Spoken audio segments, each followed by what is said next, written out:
forgot. Do you think I owe you something? Well, that's a fine lark, I'd say. This whole mess that Yharnham's in, it's all your fault. You put it to the outsiders. Our blood's ruined, tainted by your ilk. Don't you come near me. I know your type. You. Stay away from me. I know all your tricks. Hey everybody, welcome back to Bloodborne. So we started off there with a little bit of dialogue from the old lady that we saved in the last episode.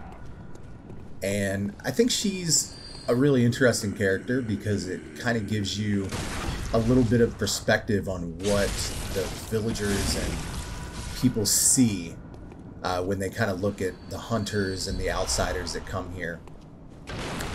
She basically blames the beast plague on outsiders coming in and getting healed by the blood, and possibly thinking that it's because of the outsiders that the beasts are here.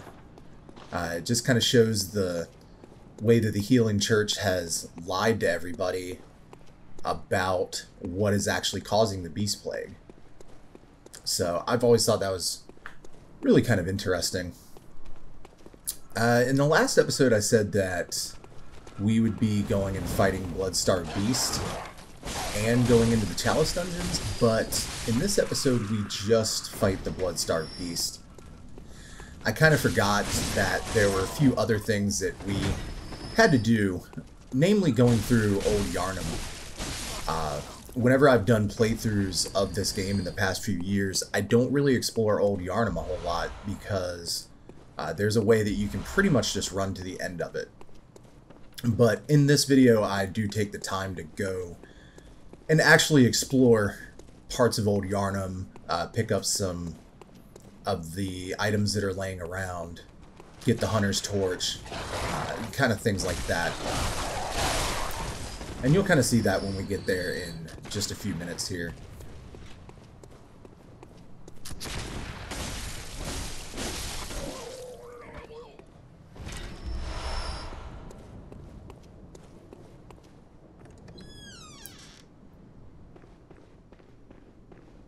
And that's actually the way that you access Old Yharnham down there, but first we're going to go and we're going to come talk to our buddy Alfred here. You're a beast hunter, aren't you? I knew it. That's precisely how I started out. Oh, beg pardon. You may call me Alfred, protege of Master Ligarius, hunter of vile bloods. So, what say you? Our prey might differ, but we are hunters, the both of us. Why not cooperate and discuss the things we've learned? Oh, very good. Very good indeed. Take this to celebrate our acquaintance. Beast hunting is a sacred practice. May the good blood guide your way. There must be oodles for us to share. Go on, just tell me what piques your interest. As you know, the Healing Church is the fountainhead of blood healing. Well, I'm a simple hunter, quite unfamiliar with the ins and outs of the institution. But I have heard that the holy medium of blood healing is venerated in the main cathedral, and that counselors of the old church reside in the high stratum of the cathedral ward. If you seek blood healing, and the church is willing, you should pay them a visit. Byrgenwerth is an old place of learning, and the Tomb of the Gods, carved out below Yharnham, should be familiar to every hunter. Well, once a group of young Byrgenwerth scholars discovered a holy medium deep within the tomb. This led to the founding of the Healing Church and the establishment of blood healing. In this sense, everything sacred in Yharnham can be traced back to Byrgenwerth. But today, the college lies deep within a tangled wood, abandoned and decrepit. And furthermore, the Healing Church has declared Byrgenwerth forbidden ground. It's unclear how many of its scholars remain alive, but only they know the password that allows passage through the gate. I bid you farewell. It has been a pleasure. May the good blood guide your way. So Alfred's pretty important because he serves a few purposes to our playthrough. First, he says he is a member of the Vile Bloods, which is sort of our first indication that there actually are covenants or factions in this game. Of course, there's not a whole lot. It wasn't a main feature of this game or anything like that. But that's your first hint that there's like something that you can do. There's something that you can join. And aside from that, he gives you the first kind of real exposition that you would get in this game.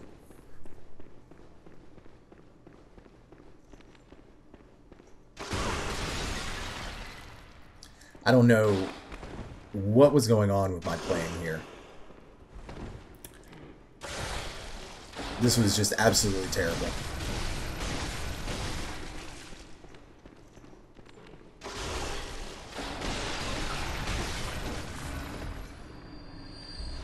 But Alfred also gives you a few hints, sort of what you need to do and where you need to go. Talking about the Forbidden Woods, talking that if you want to continue learning more, that you need to eventually find Bergenworth, that you need to learn the password to actually get into the Forbidden Woods, and if you explored a little bit more, then you may have potentially found the entrance to the Forbidden Woods and not been able to do anything because you didn't have the password. So that kind of tells you what's up with that, if that is something that you had discovered on your own playthrough at that point. I also think that he is one of the most interesting NPCs in the game, and his questline is great. Watching him at the end kind of ham it up with everything that he does is really cool, and that is something that we're going to be doing in this playthrough. And here I'm visiting the Insight Messengers, which is just a little shop that you can use all of the insight that you've gained over the course of the game to buy certain things. Welcome home, good And there's also a lot of stuff that, you know, insight is tied to, such as the more insight that you have, the more things that you can see. Enemies, of course, have different attacks. Some enemies look a little bit differently. And if you have no insight, that also kind of adds to a lot of the stuff that goes on. I've always thought that that's a really, really interesting, really neat mechanic that they put into this game. So it's one of my favorite parts. And I bought Father Gascoigne's stuff because, like in Dark Souls, where you can buy boss armor and boss weapons, stuff like that from different shops and trade in different souls, that's the one place you're actually able to go in this game to buy the outfits that certain bosses, certain hunters wear, which I thought was a pretty interesting trade-off, being as the bosses don't give you anything like souls so that you're able to use any of their weapons or anything like that.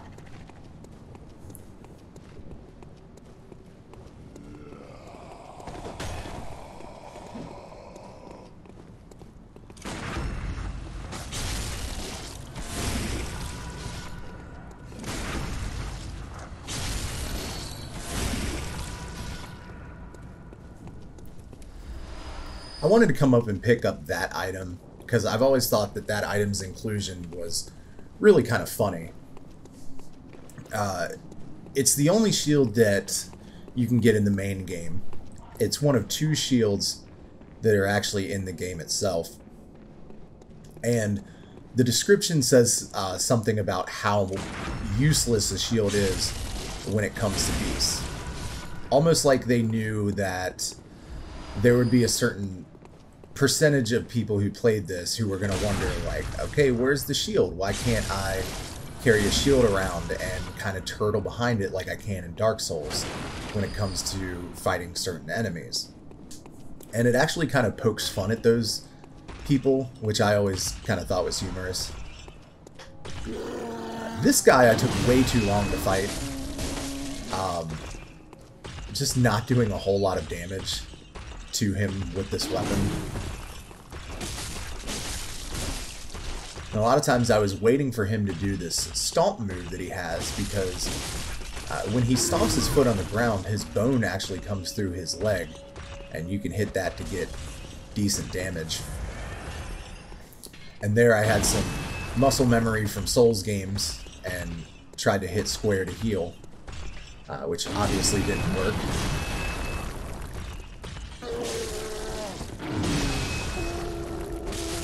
But right there, if you kind of look at his leg, that's where you can see his bone come through. And you can just hit that to get some extra damage in on him.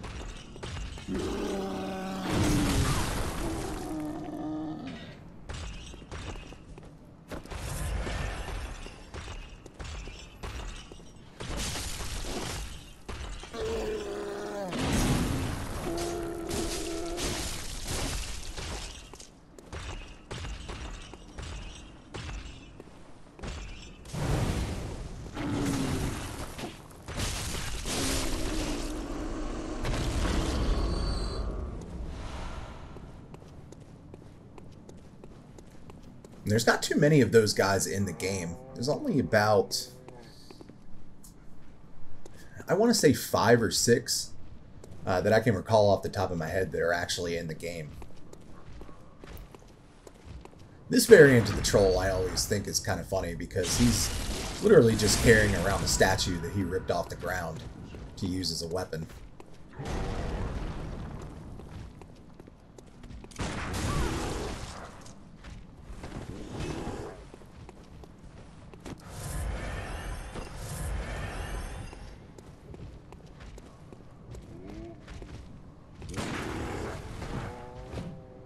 His timing is interesting, though. It's a little bit off, I feel, from the timing of some of the other trolls that you fight in this area.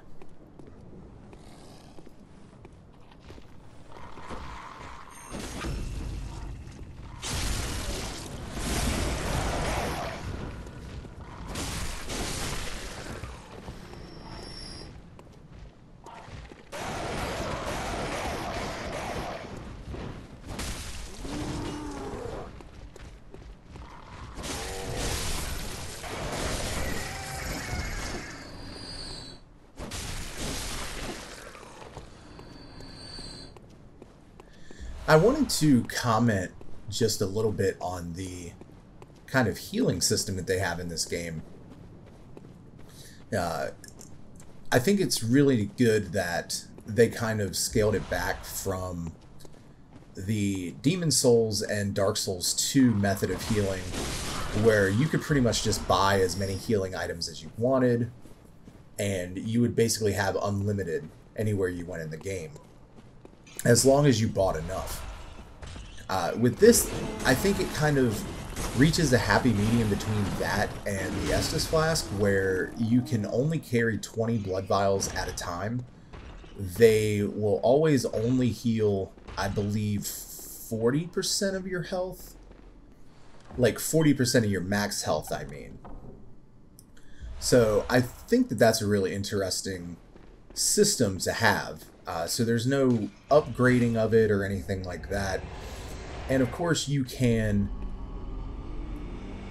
obviously get blood vials from enemies that you fight. So you can farm them, but you can also come back to the shop here and you can buy them. You just can only carry 20 at a time, and I think that's a really good compromise. I remember when the game came out, there were certain people who said that they didn't like the fact that they had to farm the blood vials or buy them, and that they just didn't have a sort of flask type thing like in Dark Souls that just refilled every time you went back to the Hunter's Dream or went to a lantern, which I can understand, but they wanted to make it different. You can't have every single Souls type game from Software be exactly the same thing.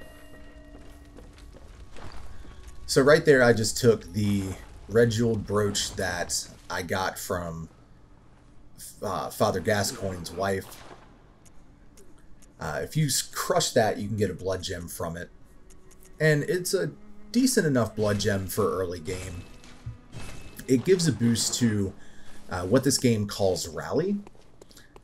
And of course what that is after you get hit, if you go and you hit the enemy that just hit you, or even any enemy that's close to you, as long as you can get enough attacks off, you can get all of the health back that you lost.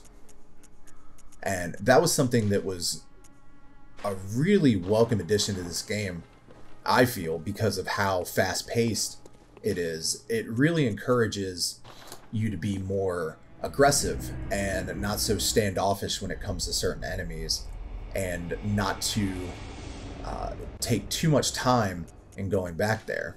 And it's another thing that kind of offsets the limited healing that you're actually allowed to have per, run from lantern to lantern, Hunter's Dream to the next area, however you want to do it. You there? Hunter!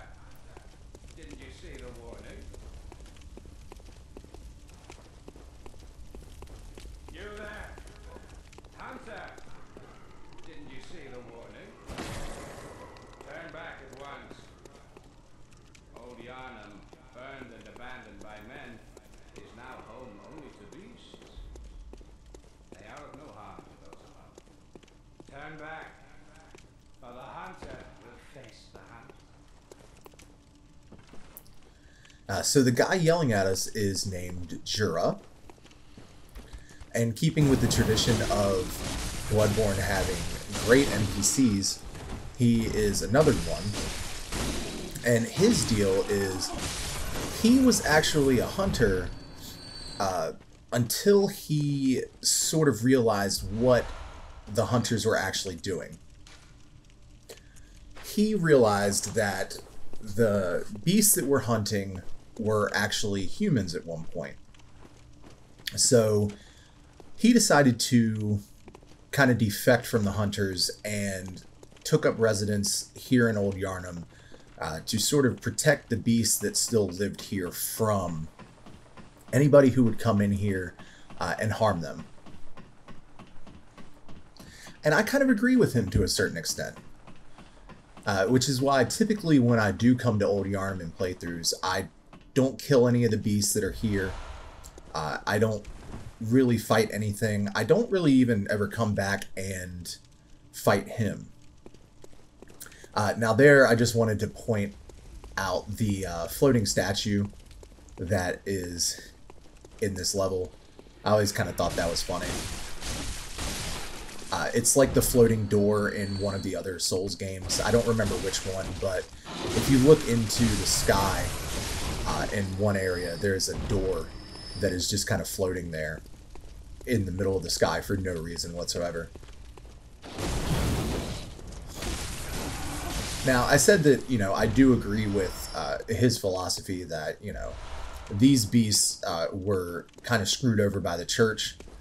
They became beasts because of the healing church's blood, and that they really shouldn't be killed.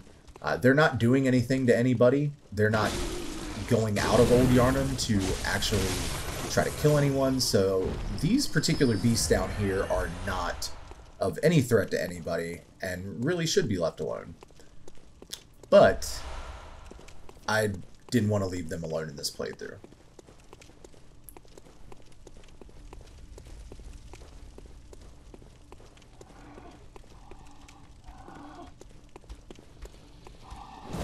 We're about to get some more dialogue here, so I don't want to talk over that when it happens. You are a skilled hunter, adept, merciless, half-cut with blood, as the best hunter.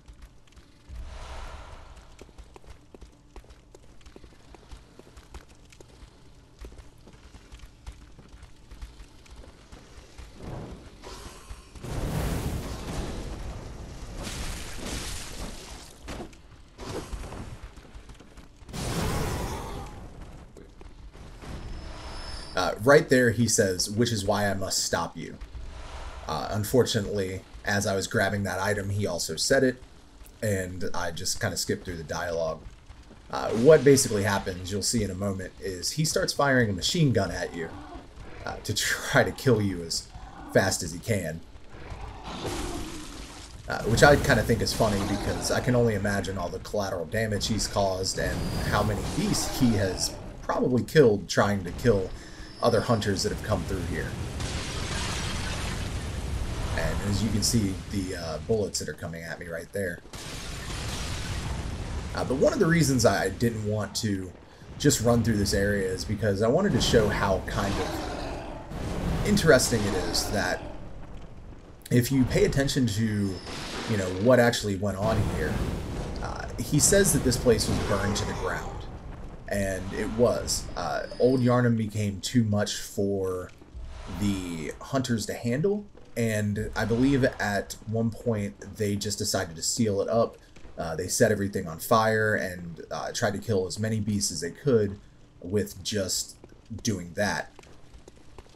And knowing that if you pull out the hunter's torch or the regular torch and you go up to some of these beasts, they will cower away from you. So with the environmental storytelling, you can kind of gather that they are terrified of fire. And to a certain extent, they will still try to attack you, but at first they will be standoffish. At least some of them.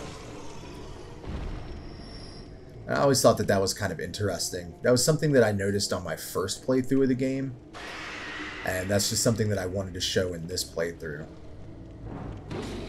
And also, my Hunter's Torch is doing a whole lot more damage to these enemies than the weapon I'm actually using, so I just decided to keep using that. And along with that, it also kind of stuns them for a second because they get caught on fire, which is really nice if you're having, you know, any kind of issues fighting these guys. When you come here, one of them will actually scream and they'll get all the beasts that are down there kind of chilling in the main area to actually come up here and attack you. And you can get overwhelmed pretty quickly if you let that happen.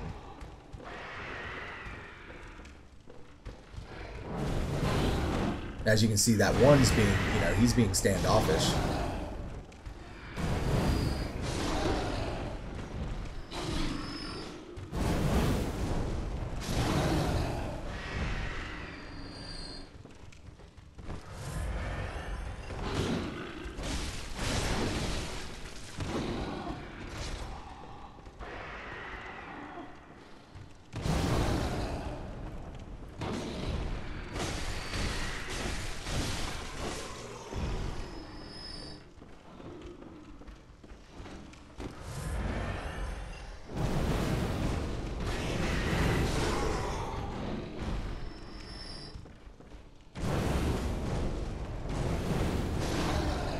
And I don't let it happen and I don't really get hit. But these guys in the cloaks can actually poison you as well. And that's why they give you the antidotes when you are coming down here. If you loot all of the items on bodies and stuff like that, you'll get some antidotes like I got a little bit earlier.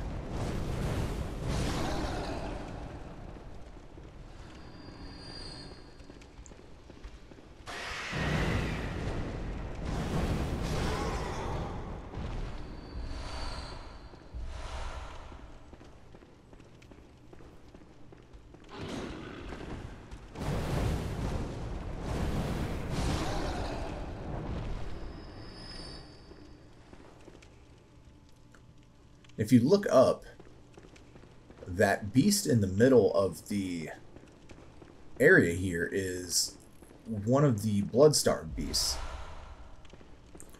And it's almost like they're worshipping it down here or something like that. It's sort of like in a Jesus Christ pose. So I almost feel like the implications of that is that the beasts, while probably sort of mindless down here, still have some sort of reverence or respect for something that may have been killed during the burning of Old Yharnham and strung up like that.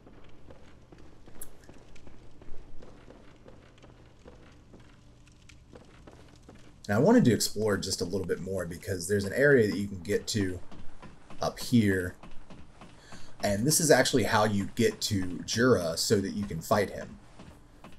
I didn't go and try to fight him now because I'm at a really low level. Plus, I wanted to actually try and befriend him, because you can actually befriend him if you approach Old Yharnham from another way. And that doesn't end up working out. I don't know if I did something wrong or if it's just because you absolutely have to go the other way to befriend him, and there's just no way to do it if you approach Old Yharnham from the way that I approached it. But I still wanted to try anyways. And that'll be in a later episode.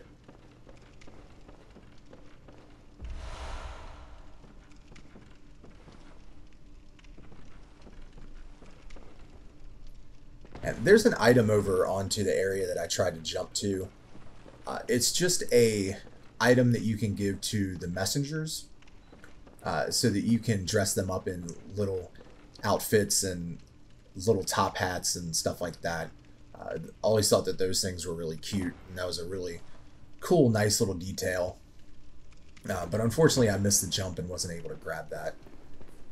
The thing that I got on the altar was some ritual blood, and those are items that you use to go into the Chalice dungeon. And that's the first place that you actually get anything like that in the game.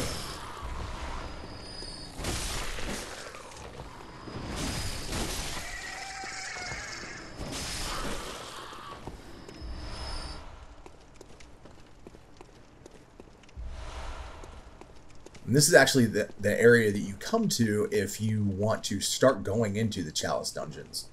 After you defeat the Bloodstarved Beast, that is the item that the Bloodstarved Beast gives you after you defeat him.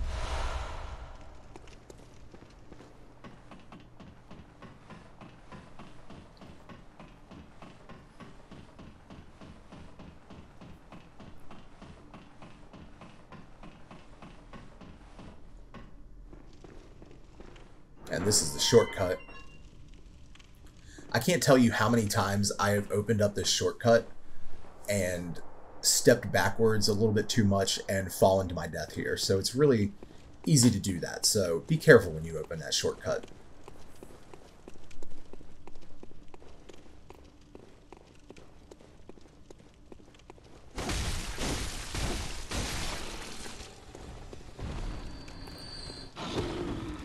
All around here in this smoke and smoldering ash that's kind of littering this place, these guys like to hide out. They like to jump out at you and try to take you by surprise.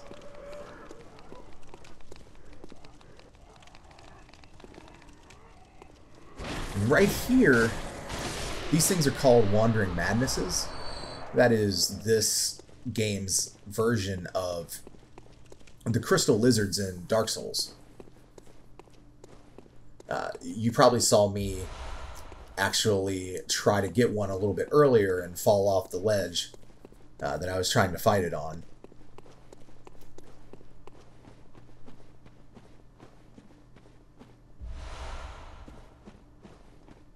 We'll visit this big door later.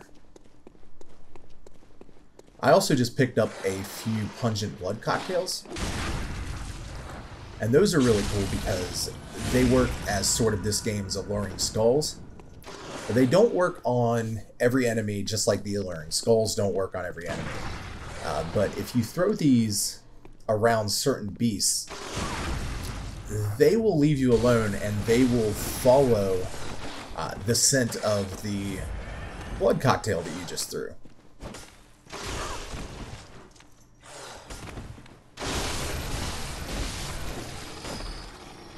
And here you can really see the rally system working to my advantage. Getting a little bit overwhelmed by those two beasts that tried to attack me at the same time. Which is what happened on the bridge in one of the last episodes. But unfortunately I wasn't able to get out of that one.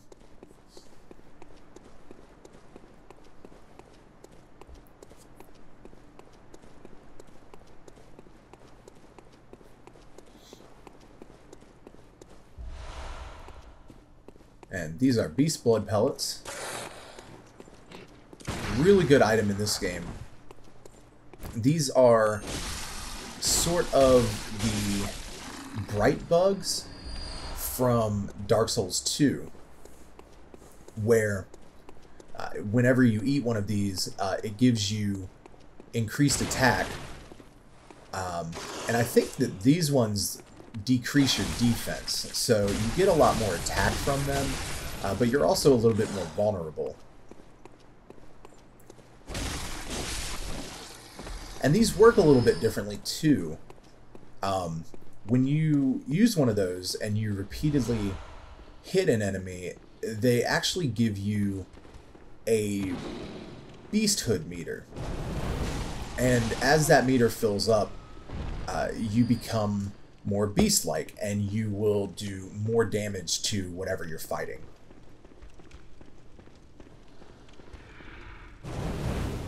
And that's another reason why I started using transformed attacks a little bit more in this playthrough too, because the more transform attacks you use against the enemy that you're fighting, the faster your beast blood meter will fill up, and the more damage you'll be able to do because of that meter filling up. And that's another really, really interesting mechanic in this game that's filled with so many interesting mechanics already. Just the level of detail that goes into everything that you can possibly do in this game, I think it's just fantastic. And I've probably said that a million times already in just 2 episodes, but it's really true. There's so many little nuances to this game that it's hard to pick up on every single one of them. But the ones that you are able to pick up on, the ones that you're able to use to your advantage, just really add to this game's level of depth that you don't see in a whole lot of other games. Which is one of the reasons that this is one of my favorite Souls games, and just one of my favorite games in general.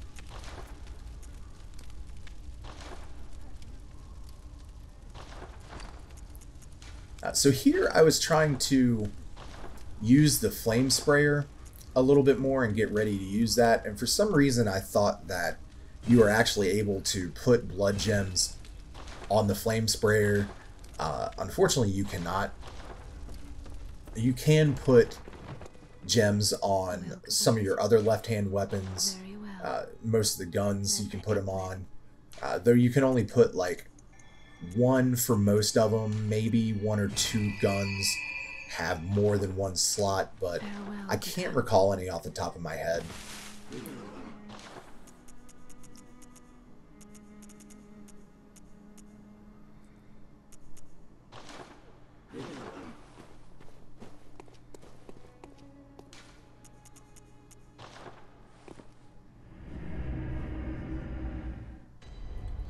We're going to go back to Old Yharnham here. I'm going to show off the shortcut, and then we are going to go and fight the blood-starved beast before the end of the episode.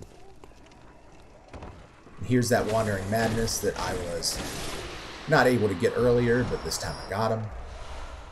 Had a little bit better footing.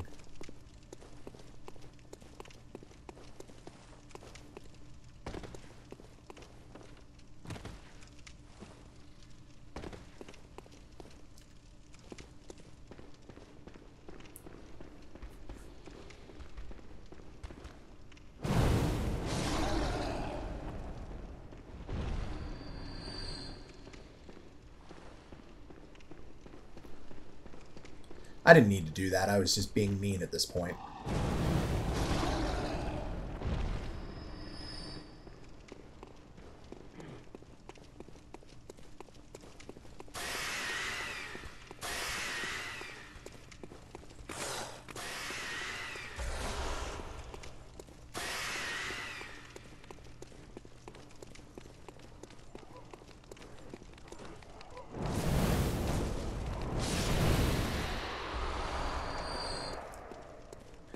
So before I compared the Wandering Madnesses to Crystal Lizards in Dark Souls, and that's a really good analog to have with them, but the Crystal Lizards were a lot more spread out, I feel, than the Wandering Madnesses are. And I think that's just because there's so many more materials that you need to upgrade your weapons in this game that they probably decided to have the Wandering Madnesses appear just a little bit more. So I just wanted to kind of draw a little bit of attention to that if you pay attention and you watch your surroundings, you'll find a lot more of those than you will the Crystal Lizards in Dark Souls. Also, with this game, I feel like they're a little bit more difficult to see sometimes, based on where they're at. So that probably also helps too, to throw a lot more of them in there in case you miss certain ones. There was a little glowing red thing on the ground. That's actually where you can summon Alfred to help you with this boss fight, if you would like to. And I actually thought about summoning him because I've never actually summoned him before. Not that I can remember anyways. And I really wanted to see how he would do in this fight. But then I decided I just kind of wanted to do it normally, and because I'd never done it using an arcane build before, I wanted to see how that would actually go. Here I'm just kind of getting ready for everything. I'm going to use a beast blood pellet.